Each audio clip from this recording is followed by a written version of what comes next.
More Steps. By Anna von Reitz. I just released an article about spiritual warfare and talked about renouncing evil versus resisting it, and here I find this wonderful quote which far more eloquently explains the situation, sitting in my inbox. There is a great difference between resisting evil and renouncing it. When you resist evil, you give it your attention, you continue to make it real.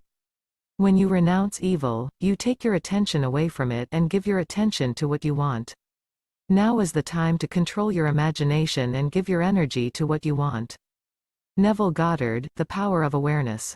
There are two great schools of thought and energy management, one that teaches you to empty yourself and let go of your singular viewpoint of reality, so that you can better discern the universal truth, and one that teaches you how to activate your own mental-emotional powers. Obviously, the quote above comes from the second school and has immediate utility. Long ago, 12,000 years ago and more, both schools were taught together, but because they have evolved as separate schools since then, they are not taught together now. This is lamentable, for truth without action is useless, and action without truth is equally crippled. It seems that, once again, we have been dumbed down by those wishing us to fail, and all by separating these two disciplines, so as to make them appear to be in competition, instead of revealing them as two necessary parts of a dynamic whole.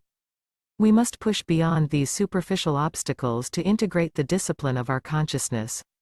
I have begun with the oldest, most fundamental practice, encouraging you to observe yourself and as you do, to realize that the body you observe walking and talking and prattling about, is not you, and even the mind within the body is not you.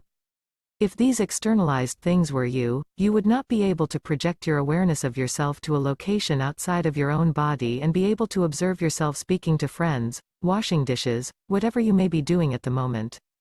The fact that you can observe yourself means that you are not a sealed system of bones and blood and skin.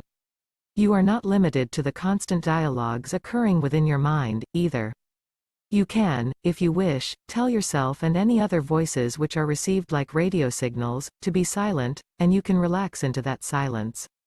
If you were really equivalent to your mind, you would not be able to silence this internal chatter.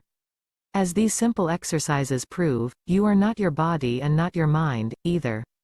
Any time that you can exercise your awareness from outside of a system, you have proof of two things. There is a system, and you are not the system, even though you may participate in it. You are in fact something else, a power sitting beyond either the physical or mental aspects of yourself that you project and manipulate as tools. Now that we have determined what you are not your body, not your mind, we can proceed to equally simple exercises to prove what you are. Being able to discern what you are and are not, is a first step toward finding the answers to all the other questions involved in knowing thyself and knowing thine enemy.